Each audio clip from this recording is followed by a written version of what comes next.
अभी आपने एक भजन सुना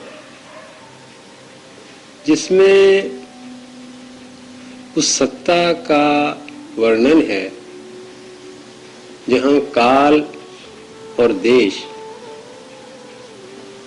किसी प्रकार की गड़बड़ नहीं कर पाता, यहां काल नहीं रहता, यहां देश विच्छेद नहीं करता, यहां मौत नहीं रहती।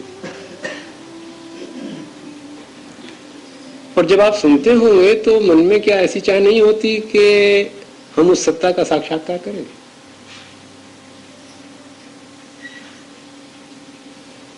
सुबह से शाम तक छोटे छोटे धंधों में हम इतना समय लगाते हैं,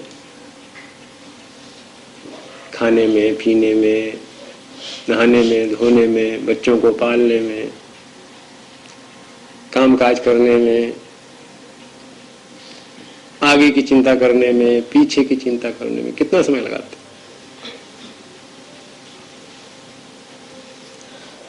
और सारा जीवन उसी में लगा देते हैं और आखिर में जाकर ऐसा मालूम होता है कि सारा जीवन ही बेकार गया।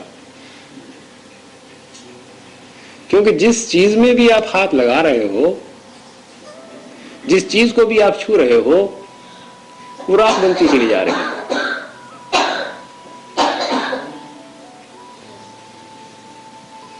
वो राख बनती चली जा रही है। आप बड़े होते हैं,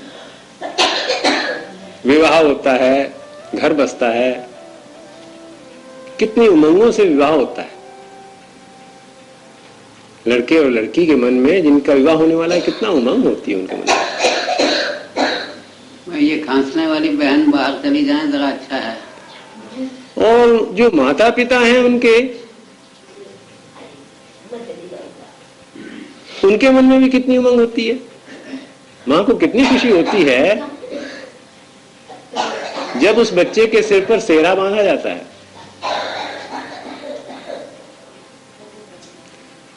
पर क्या मिलता है? वो कितने दिन का सुख रहता है। कितने ऐसे दंपति हैं जहां पर आनंद की बंसी बजती हो, जहां कलह ना हो, झगड़ा ना हो, मतभेद ना हो आपस में पति पत्नी का। कितने घर हैं। और जब आपस में पति पत्नी का लंबा कुछ नहीं बनता, आज जो शुरू का प्रेम है या मोह है, लगाव है, वो ढीला पड़ने लगता है, तो फिर संतान की आवश्यकता महसूस होती है। पति पत्नी को संतान की आवश्यकता महसूस नहीं होती जब तक एक दूसरे के अंदर पूर्ण रूप से उनका मन लगा रहे। कभी नहीं सोचते बच्चा पैदा करने की। पर ज्यों ज्यों समय गुजरता जाता है और आपस का कुछ संबंध ढीला पड़ता जाता है, तो उस संबंध को जोड़ने के लिए, उस जीवन की निरस्ता को दूर करने के लिए फिर ऐसा सोचते हैं कि शायद अगर घर में संतान हो तो आनंद हो जाए, विवाह से दुख हुआ नहीं। देखो, अगर विवाह से हो जाए या आनंद कहीं भी मिल जाए तो अगला कदम उठाने की जरूरत नहीं पड़ती। अगर पति पत्नी का प्रेम पूर्ण हो, संतान की आवश्यकता नहीं पड़ती। संतान की आवश्यकता इसलिए पड़ती है कि मन लोगों का ऊब रहा है, मन आपस में नहीं लगता, तो सोचते हैं अगर बच्चा हो जाएगा, चलो खिलाएंगे, समय गुजर जाएगा।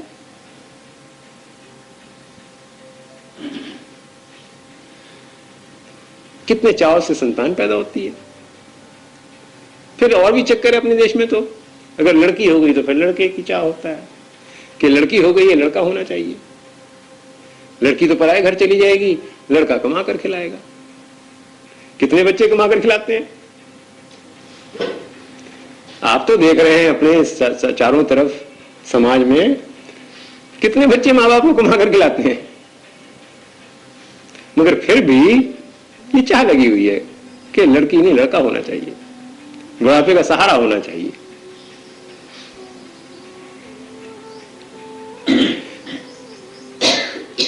और फिर एक लड़की के बाद अगर दूसरी लड़की हो गई तो फिर तीसरी बार फिर ये कोशिश होती है कि तो लड़का हो जाए, और 2 लड़कियों के बाद अगर एक लड़का हुआ तो फिर ये फिक्र होता है लड़का एक ही है, अगर इसको कुछ हो गया तो लड़के कम से कम 2 तो होने चाहिए। तो देखो मन कितना धीमान है कि अशुभ पहले सोच रहा है, उसको प्रेम कह रहा है, उसी में अशुभ सोच रहा है, कहता नहीं एक नहीं 2 होने चाहिए, अगर एक को कुछ हो जाए तो दूसरा तो हो।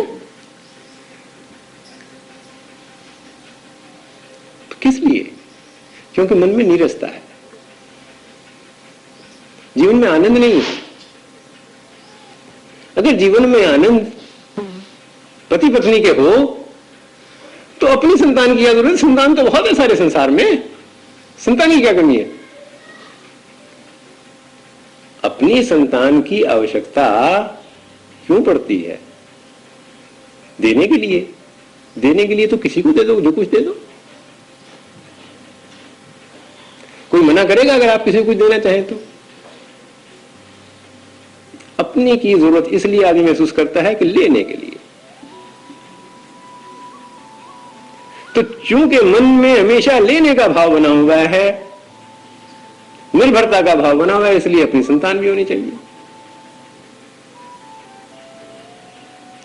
और वो संतान, उसको पालो पोसो, उसकी सेवा करो, उसको बड़ा करो। बच्चे ने अपनी होश संभाली, उसने कहना सुनना बंद कर दिया, अपनी मनमर्जी चलानी शुरू कर दी।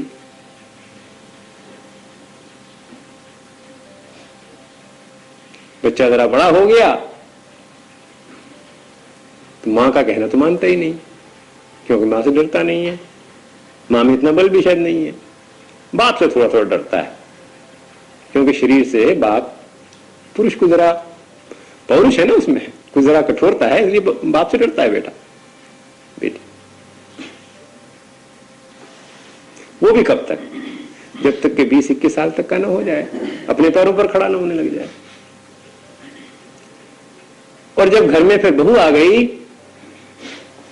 तो मां की तो बेचारी की छुट्टी हो गई कि फिर कंपटीशन है कि इस बेटे का मालिक अब कौन हो, मां हो या बहू हो।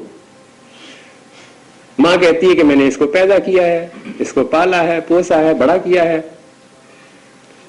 बहू, बेटे पर अधिकार तो मेरा है। बहू कहती है मैं अपना सारा घर बार छोड़कर चली आई, तुमने छोड़ा तो कुछ नहीं है, तुमने तो पैदा करके अपने पास रखा है, और मैं सारा कुछ छोड़कर चली आई, ये तो मेरा अधिकार है। इस पर अधिकारों का झगड़ा है। तो जिस शांति की और सुख की हम तलाश कर रहे थे, देखा कहीं मिल नहीं रहा है, कल्पना ही कल्पना है। और कल्पना क्यों है? कि जो भी कुछ कर रहे हो कर्म, इसलिए कर रहे हो कि अंदर नीरसता है, अंदर खोखलापन है, अंदर भरे हुए नहीं हो, परिपूर्ण नहीं हो।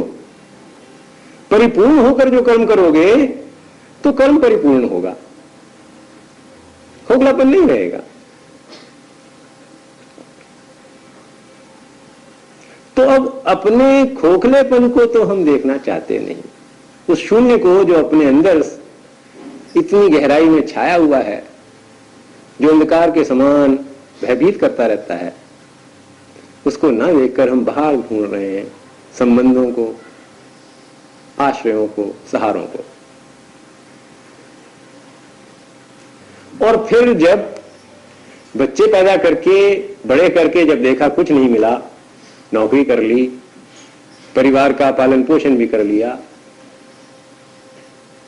रिटायर होने का समय आ गया, देखा हाथ में तो कुछ आया नहीं, सारा समय नष्ट हो गया।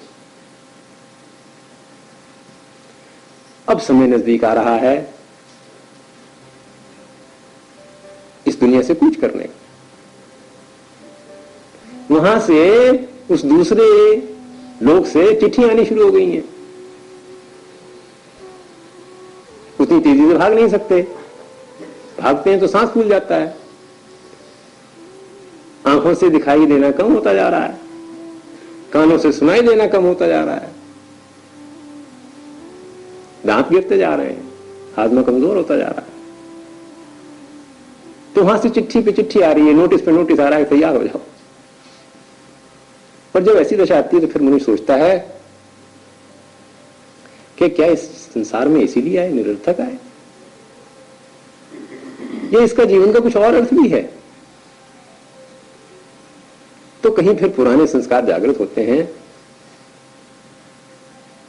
कहते हैं कि ईश्वर है, कहते हैं एक ऐसी सत्ता है जहां पर काल और देश नहीं है। लिखा है किताबों में, शास्त्रों में लिखा है, संत लोग कहते हैं। तो चलो फिर उसी की खोज करते हैं। मगर जो मन उबा हुआ है वो जहां हाथ डालेगा वो अपनी ऊब को साथ लेकर जाएगा। जो मन उबा हुआ है और विवाह कर रहा है ऊब को मिटाने के लिए, वहां परस्पर संबंध नहीं होगा, प्रेम नहीं होगा पति पत्नी का। जहां उबा हुआ जीवन है माता पिता का, वहां संतान से ऊब नहीं मिटेगी, झगड़े बढ़ जाएंगे, परेशानियां बढ़ जाएंगी। और जब तक मन में ये ऊब है और उस ऊब से भागकर मनुष्य भगवान की तलाश करने जा रहा है, किसी गुरु के पास, महात्मा के पास पहुंचता है, कोई मार्ग बतलाओ, और बात सिर्फ यह है कि मन में ऊब है, तो जब वो भगवान को ढूंढने निकलेगा वहां भी अपनी ऊब को साथ लेकर जाएगा। भगवान मिलेगा नहीं, मन से घर लेगा अपने भगवान को कोई। जो उबा हुआ मन है वो घड़ता रहता है कुछ ना कुछ, कल्पनाओं के जगत में खोया रहता है। रात को नहीं सोता, रात को सोते हुए तो स्वप्न सभी देखते हैं। उबा हुआ मन दिन में भी स्वप्न देखता रहता है, जागृत अवस्था में भी स्वप्न देखता रहता है। तो जीवन का जब कुछ अर्थ नजर नहीं आता तो फिर भगवान की आवश्यकता पड़ती है। नवविवाहित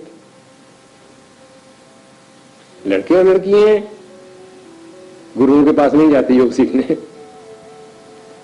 दीक्षा लेने नहीं जाते, क्योंकि रस है जीवन में, आनंद है। जब महानिरस्ता आती है तो फिर दूसरी तरफ आदमी मुड़ता है।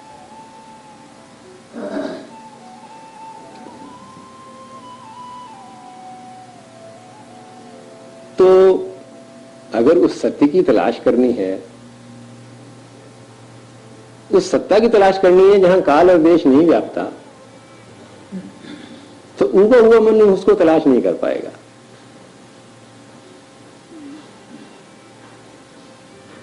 सन्यासी वही बन पाएगा जिसके पास कुछ है, जो आनंद में है। जो उबा हुआ है वो सन्यास नहीं ले पाएगा, वो सन्यास में मनोरंजन ढूंढेगा। जो उबा हुआ मन है वो भगवान को नहीं ढूंढेगा, वो मनोरंजन ढूंढेगा। वो अपने मंदिर मस्जिद तो बना लेगा, कपड़े रंग लेगा, चेले चेली इकट्ठे कर लेगा, घंटे घड़ियाल बजा लेगा, ईश्वर को, सत्य को नहीं पाएगा।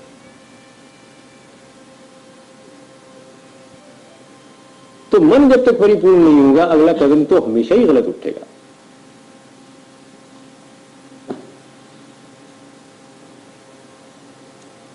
तो अब देखना इस बात का है कि ये ऊब है क्या, किस बात से उबा हुआ मनुष्य।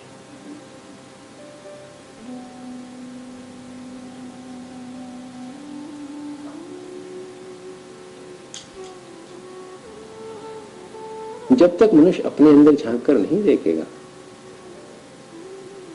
उस ऊब को नहीं पहचानेगा और बाहर दौड़ता रहेगा,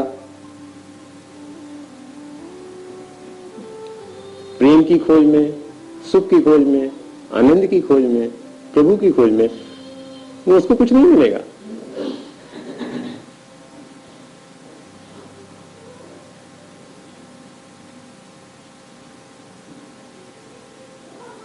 तो अंतर जीवन में अगर थोड़ा बैठकर देखोगे तो देखोगे कि ऊब है किस चीज की। जब तक मनुष्य जिस कर्म को भी कर रहा है स्वार्थ के आधार पर कर रहा है, अपने सुख के लिए कर रहा है, विवाह कर रहा है अपने सुख के लिए कर रहा है, अपनी ऊब मिटाने के लिए कर रहा है, संतान पैदा कर रहा है अपना सहारा ढूंढने के लिए कर रहा है, आनंद के लिए नहीं कर रहा। संतान पैदा करना तो बड़ा अच्छा काम है, सृजन है, क्रिएटिविटी है। कब? जबकि मन परिपूर्ण हो, जबकि मन में आनंद हो।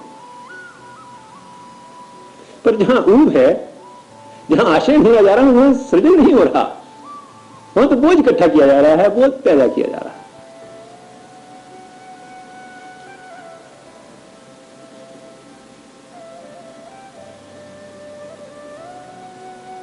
और इस विषय में मैं एक बात और कह दूं कि ये जो ब्रह्मचर्य का आपने बहुत कुछ वर्णन है शास्त्रों में, तो उसका अर्थ बहुत सा सीमित करके लोगों ने केवल यौन संबंधों से रख लिया है। ब्रह्मचर्य का अर्थ यौन संबंधों से निवृत्ति नहीं है। ब्रह्मचर्य का अर्थ है ब्रह्म के अंदर चरण, सत्य के अंदर जीना। वो सत्य क्या है? जहां द्वंद्व नहीं है, जहां दो नहीं है, जहां द्वैत नहीं है। जब तक वो द्वंद्व है, जब तक इस मनुष्य के जीवन में स्त्री और पुरुष का भेद नजर आता है, जब तक पुरुष को स्त्री नजर आ रही है और स्त्री को पुरुष नजर आ रहे हैं, ब्रह्मचर्य नहीं संपादित होगा, द्वंद्व रहेगा। वही आडंबर तो पैदा हो जाएगा, द्वंद्व रहेगा।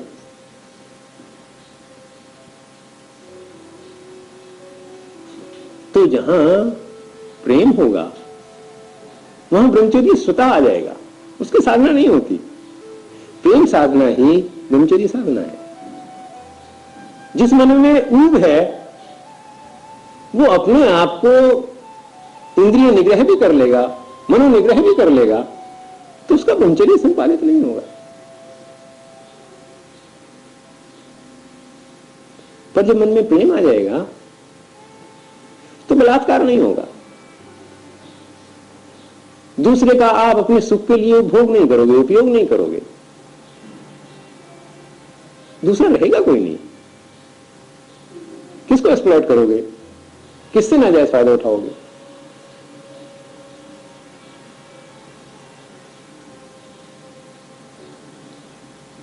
मगर ये प्रेम आता कब है?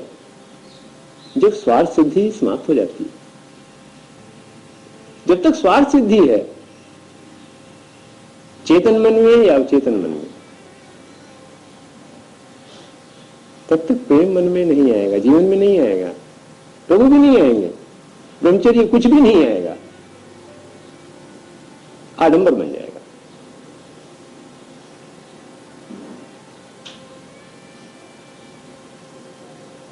तो देखना अपने जीवन में अपने स्वार्थ का है कि वो हमारा स्वार्थ किस किस रूप में कैसे कैसे चल रहा है,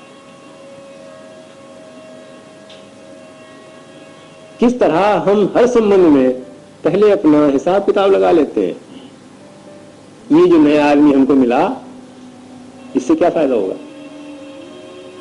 ये जो हमारा नया संबंध बना, इसमें हमें क्या फायदा होगा?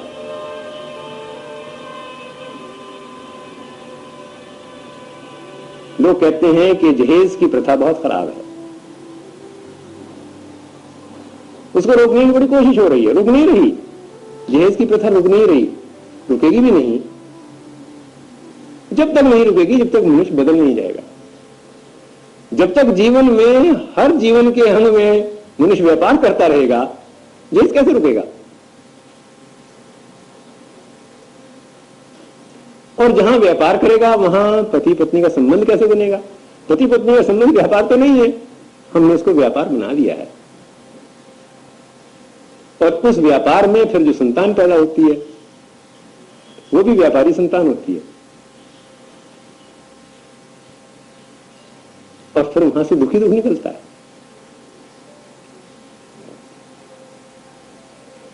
तो मनुष्य के मन में जब तक ये प्रेम नहीं आएगा, व्यापार समाप्त नहीं होगा। ये बात तो हमने जो पहले भी कही थी। सरदार संत सिंह ने हमसे पिछली दफा जब यम नियम के ऊपर बातचीत कर रहे थे, तो एक दफा प्रश्न किया था कि कोई ऐसा नुक्ता नहीं है जिसको पकड़ लेने से यम नियम एकदम ही अपने आप ही हो जाए। ये 5 नियम और 5 नियम तो बड़े कठिन है, याद ही नहीं होते, इनका आचरण करना तो और भी मुश्किल है। तो तब हमने ये कहा था कि मन में यदि प्रेम आ जाए तो यम नियम स्वतः सिद्ध हो जाते हैं, उनका साधन नहीं करना पड़ता। पर आज इस बात को दूसरी तरह से हम दोहराना चाहते हैं कि वो प्रेम आता कहां है, कैसे आता है। कल बात कर रहे थे जीवन और मरण की,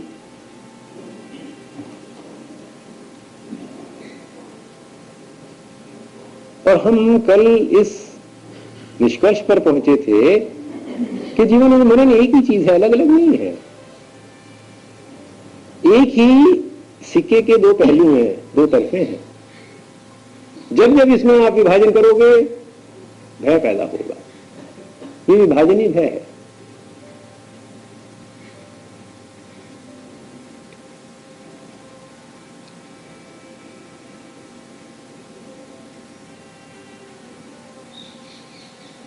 तो वो तो एक कहावत भी है, जिन प्रेम किया तिन ही प्रभु पायो, पर वो प्रेम हो कैसे? जिन्होंने प्रेम किया उनको प्रभु मिल जाते हैं, ये तो बड़ी बात सही है, टकसाली बात है जो हजारों वर्षों में ठीक चली आ रही है, इसमें कोई कमी नहीं हुई। भी नया एडिशन कोई नहीं आया। जब नए एडिशन आते हैं तो पुरानी बातें बदल जाती हैं, इसमें भी फर्क नहीं पड़ा। पर वो प्रेम आए कैसे जीवन में? आप पैदा कर सकते हो उस प्रेम को? कोई ऐसी किताब लिखी है जो कहे, बता दे कि प्रेम कैसे किया जाता है? किसी शास्त्र को पढ़कर या किसी गुरु की शरण में जाकर उससे कहा जा सकता है कि हमें प्रेम सिखा दो करना? कौन सिखाएगा? कौन सी किताब बतलाएगी प्रेम कैसे किया जाता है? प्रेम का अभिनय करने को सिखाने के लिए जो किताबें हैं कि अभिनय कैसे किया जाता है, एक्टिंग कैसे की जाती है, वो तो कई किताबें आपको सिखा देंगे। मीठा बोलिए, कैसे चलिए, कैसे उठिए, कैसे बैठिए, तो वो सिखा देंगी। पर प्रेम करना तो कोई किताब नहीं सिखाएगी।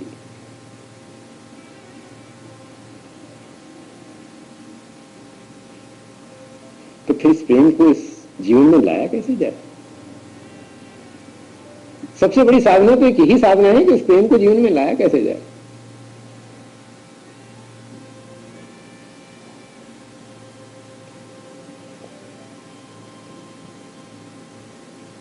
जब तक मनुष्य का ममत्व मरने के लिए तैयार नहीं होगा, जब तक मनुष्य की मैं मरने के लिए तैयार नहीं होगी, प्रेम नहीं आएगा।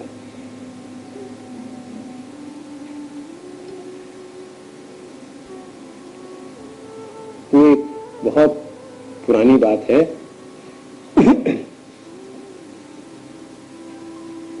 प्रेम गली अति सांकरी जहां में दो न समाए।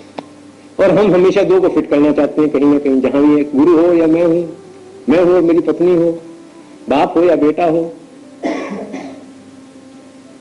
मित्र हो दो, तो प्रेम दो में करना चाहते हैं, दो को प्रेम की गली में रखना चाहते हैं। जहां दो होंगे वहां प्रेम नहीं होगा। प्रेम वहीं होगा जहां एक होगा।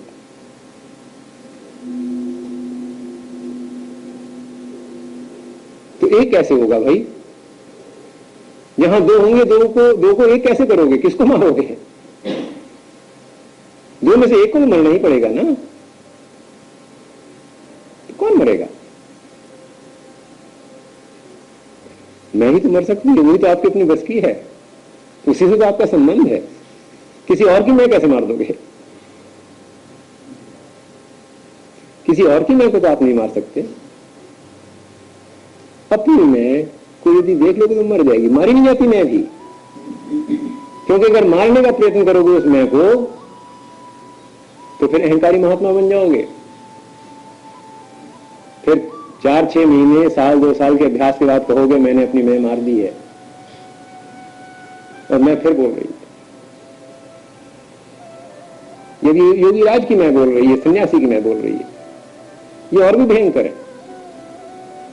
साधारण गृहस्थी की मैं तो इतनी भयंकर नहीं होती, क्योंकि उसको बेचारे को पता लग जाता है, पता लगाया जा सकता है, बताया जा सकता है।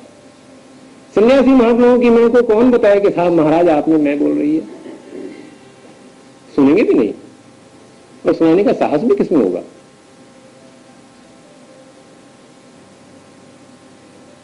परंतु जब आप ये देखोगे ध्यानपूर्वक अपने जीवन के हर आचरण में कि जहां जिस कर्म को भी आपने मैं को आधार बनाकर किया, वो कर्म ही स्वाहा हो गया, वो संबंध ही स्वाहा हो गया। जो कदम आपने उठाया मैं को लेकर, वो कदम गलत हो गया। उस मैं को लेकर चाहे आप भगवान के मंदिर में गए, चाहे गृहस्थ आश्रम में गए, चाहे संन्यास आश्रम में गए, कहीं भी चले गए,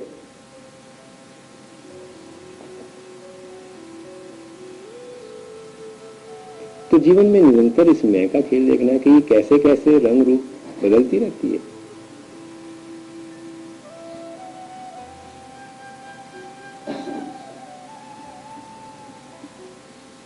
आज बन कुछ नहीं रहा जीवन में, इसीलिए नहीं बन रहा। गुरु के पास जाते हैं तो मैं को लेकर जाते हैं, शास्त्र पढ़ते हैं तो मैं को लेकर पढ़ते हैं, विवाह करते हैं तो मैं को लेकर करते हैं। और आजकल तो और भी बड़ा झगड़ा है, यहाँ बहनें बैठी हुई हैं, शायद नाराज हो जाए इस बात को लेकर। हमारे देश में कहीं ऐसी परंपरा चली आ रही थी, गलत या सही, कि ईश्वर पत्नी का पति ही परमेश्वर है, स्त्री का परमेश्वर पति ही और कोई परमेश्वर नहीं है। बात गलत होगी या सही होगी, पर थी। तो एक मैं तो कम से कम मरी रहती थी, तो घर कम से कम चलता रहता था, वहां प्रेम हो या ना हो पर चलता रहता था।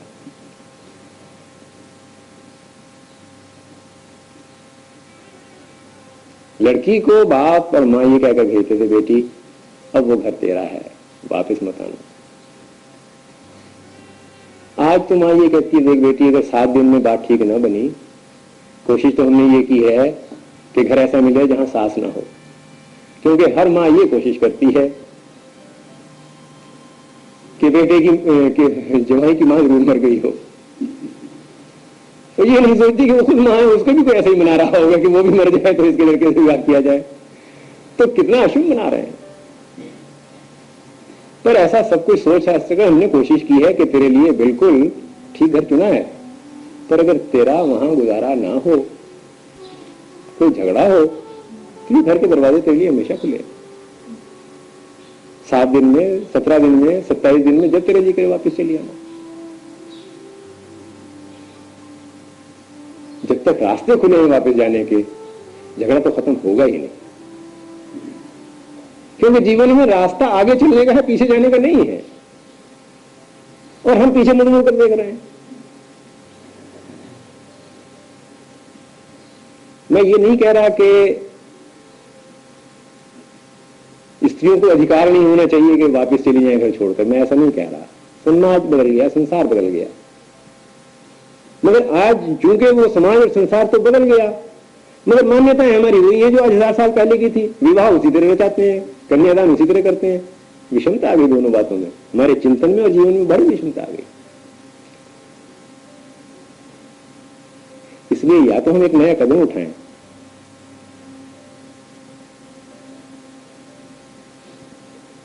जहां लड़की का विवाह करना बोझ ना हो माता पिता के ऊपर कि किसी न किसी से उसको टालो अपने सिर से। विवाह एक हो जाए, फिर बेशक डाइवोर्स होता रहे, फिर बेशक तलाक होता रहे, विवाह हो जाए, मोहर लग जानी चाहिए। कोई ये ना कह दे समाज में कि इनकी लड़की का विवाह नहीं होता। तो भय, कितना भय।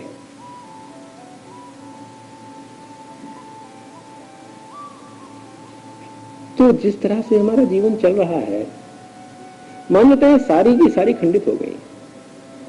मैं उनको ठीक या गलत नहीं कह रहा, ये समय का प्रभाव है, इसको आप बदल नहीं सकते। नया कदम तो आप उठा सकते हो, पीछे मुड़कर वापस नहीं जा सकते। नया कदम क्या है? नया कदम यह है कि लड़की का पिता और लड़के का पिता सौदा करना छोड़ दें, लड़का और लड़की सौदा करना छोड़ दें, बिजनेस छोड़ दें, व्यापार छोड़ दें। जब सौदे होने बंद हो जाएंगे, व्यापार बंद हो जाएंगे, जहेज रह कहां जाएगा? तब संबंध होगा, मनुष्य का मनुष्य से संबंध होगा। जब तक व्यापार चल रहा है मनुष्य का मनुष्य से संबंध नहीं होगा, कभी नहीं होगा। हम कर क्यों नहीं पाते? हम कर इसलिए नहीं पाते कि भय है हमको।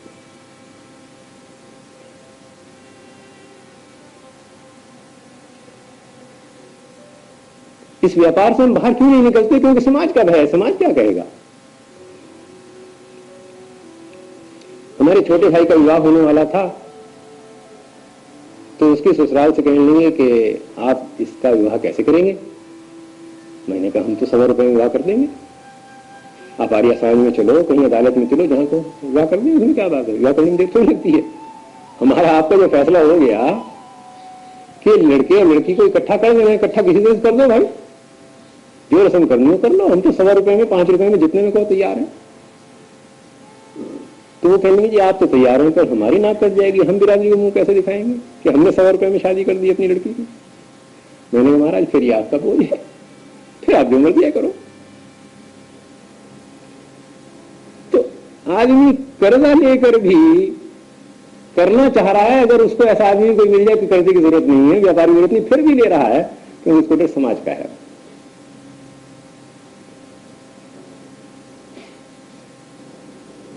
तो जब तक आदमी भय से मुक्त नहीं होगा, भयभीत रहेगा,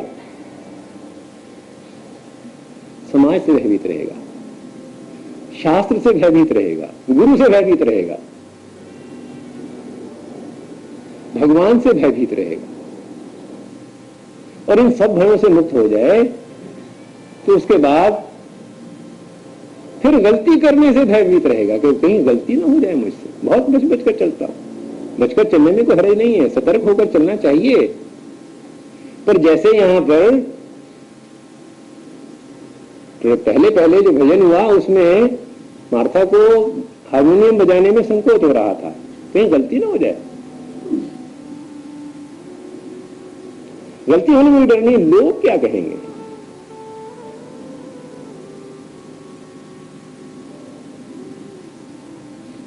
तो गलती करने से अगर आप डरते रहोगे तो चलोगे ही नहीं। चलो, गलती हो जाए तो हर्ज नहीं, चलो तो सही। चलोगे तो चलना सीख जाओगे, बिना गिरे तो चाहे चलना भी नहीं सीख पाओगे। कोई बच्चा आज तक ऐसा है जो इस पृथ्वी पर पैदा हुआ हो और उसने चलना सीख लिया हो बिना गिरे? तो गिरने से क्यों डरते हो?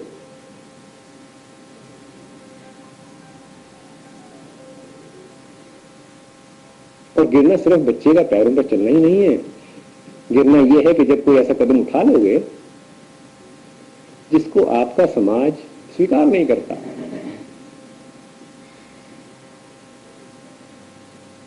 जिसका आपका अड़ोस पड़ोस स्वीकार नहीं करता, पर आप ठीक समझते हो, मन आपको गवाही दे रहा है कि ये ठीक है, मगर भय के कारण नहीं कर रहे, समाज के भय के कारण।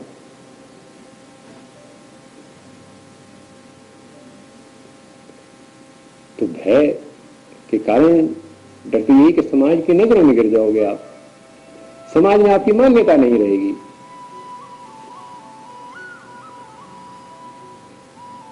तो क्या उस गिरने के भय से मुक्त हो सकते हो?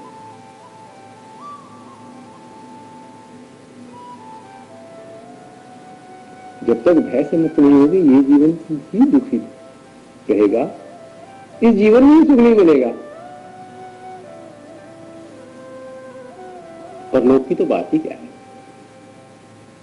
यदि आपका कोई प्रश्न हो तो हमारे पास थोड़ा सा समय है। आपने ये कहा कि द्वैत में प्रेम नहीं है, अद्वैत में है। तो हम देखते हैं कि हम जीवन में सदा द्वैत में ही रहते हैं। तो वो अद्वैत सधे कैसे? जो द्वैत में हम रह रहे हैं उसका कारण तो मेरी मैं है। एक से ही दो बन रहे हैं, अगर एक ना रहे तो दो नहीं रहेंगे। अगर मैं नहीं रहूंगा तो तुम भी नहीं रहोगे। तुम तो इसलिए हो कि मैं हूं। जब मैं ही नहीं रहा तो आप कहां रहोगे? और जब आप नहीं रहोगे और मैं नहीं रहूंगा तो फिर तो एक ही सत्ता रह जाएगी जिसका कोई भी आप नाम रख लो। उसे भगवान कह लो, प्रेम कह लो, ईश्वर कह लो, सत्य कह लो। प्रश्न तो यह है कि किसी चीज पर मैं क्यों अड़कर आग्रह कर रहा हूं कि नहीं ऐसे ही होना चाहिए। मेरा आग्रह क्यों है ऐसा जीवन में? मेरे पास कौन सी ऐसी कसौटी है जिससे मैं जानता हूं कि मैं जो कह रहा हूं यही सत्य और कोई सत्य नहीं है? ये मुझको भ्रम क्यों हो जाता है कि जो मेरी बात है बस वही ठीक है और कोई ठीक नहीं हो सकती? तो जीवन में हर स्तर पर ही तो मैं ये कर रहा हूं, अपने घर में, अपने बाहर, समाज में, हर जगह यही कर रहा हूं कि मैं ये देखने के लिए तैयार नहीं हूं कि जो मेरा चिंतन है, जो मेरे विचार हैं, वो भी एक सीमा से बाहर नहीं निकल पाते। तो दूसरे के विचार को मैं कैसे कह दूं कि गलत है? दूसरे के चिंतन को मैं कैसे कह दूं कि गलत है? दूसरे के आचरण को कैसे कह दूं कि गलत है? केवल एक कसौटी तो है कि दूसरे का आचरण यदि दूसरे को और किसी को तंग कर रहा है और उनको परेशान कर रहा है शारीरिक स्तर पर, उसमें हिंसा है, उसके लिए तो हम कह देंगे कि इसमें समाज का जीवन ही संभव नहीं है, तुम दूसरों को जीने ही नहीं दोगे। परंतु ऐसा यदि कोई आचरण नहीं है, जीने का दूसरा ढंग है किसी और का, उसके चिंतन का कोई और ढंग है, किसी को हानि नहीं पहुंचा रहा, किसी को दुख नहीं दे रहा, कष्ट नहीं दे रहा, तो हम कैसे कह पाएंगे कि वो गलत है? तो हमारे चिंतन की, हमारे जीवन की, हमारे आचरण की कसौटी तो एक है कि हम बैठे बैठाए किसी दूसरे को तो दुख नहीं दे रहे, दूसरे को कष्ट तो नहीं दे रहे। बस यही हमारे आचरण की कसौटी है। नहीं, कहने के लिए और सोचने के लिए तो बातें बहुत अच्छी अच्छी हैं। तो जब मुझको अपने चिंतन की सीमा पता लग जाती है, मेरे चिंतन की सीमा ही तो मेरी मैं की सीमा है, मैं शांत हो जाती है। जब मैं शांत हो जाती है तो फिर आप नहीं रहते, फिर एक हो जाता है, फिर अद्वैत स्थिति सिद्ध हो जाती है बिना किसी ब्रह्म वाक्य के ऊपर जप किए। हम ब्रह्मास्मि कहने की आवश्यकता नहीं होती, क्योंकि अहम ही नहीं होता, ब्रह्म ही ब्रह्म रह जाता है। और कोई प्रश्न?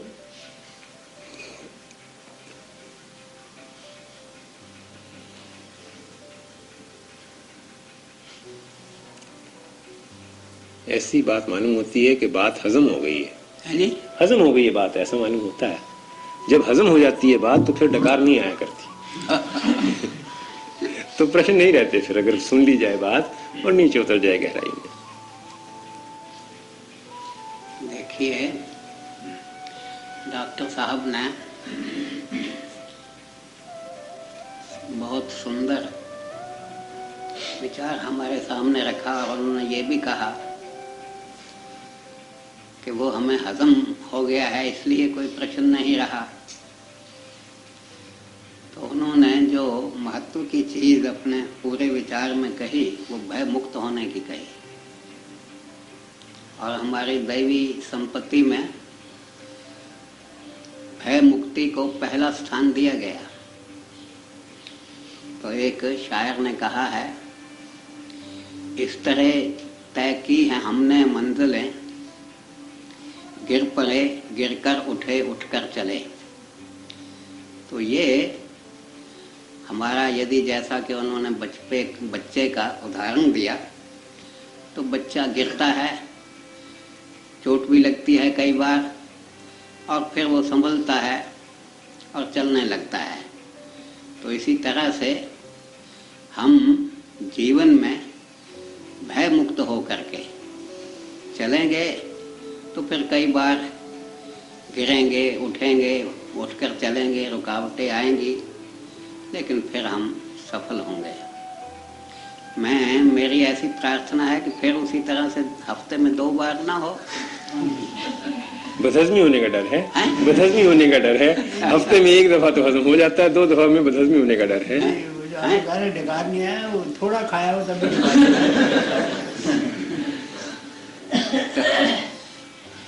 अच्छा, शिवरात्रि को फिर से, हैं? शिवरात्रि को फिर से ही शिवरात्रि कब है? 16 तारीख की है, 16 तारीख की है। बहुत बुधवार को ही है। ओह, बुध को ही है। धन्यवाद। चलिए प्रार्थना बस। ऐसा हो विश्वास सत्य में, ऐसा हो विश्वास सत्य में, जो जब जैसा हमें दिखाए, जो जब जैसा हमें दिखाए, हमें लोभ या भय दबाव भी, हमें लोभ या भय दबाव भी ना सतपथ से कभी डिगाए, ना सतपथ से कभी डिगाए, नम्र भाव से निज को खोजें, नम्र भाव से निज को खोजें, अंतर की ताकत पहचाने, अंतर की ताकत पहचाने, जगती के हित को हम जन्मे, जगती के हित को हम जन्मे, मनसा वाचा कृति से माने, मनसा वाचा कृति से माने, अपने दिल को बड़ा बनाकर, अपने दिल को बड़ा बनाकर, सबके सुख दुख को छू पाएं, सबके सुख दुख को छू पाएं, भाव परस्पर सब मिलकर हम, भाव परस्पर सब मिलकर हम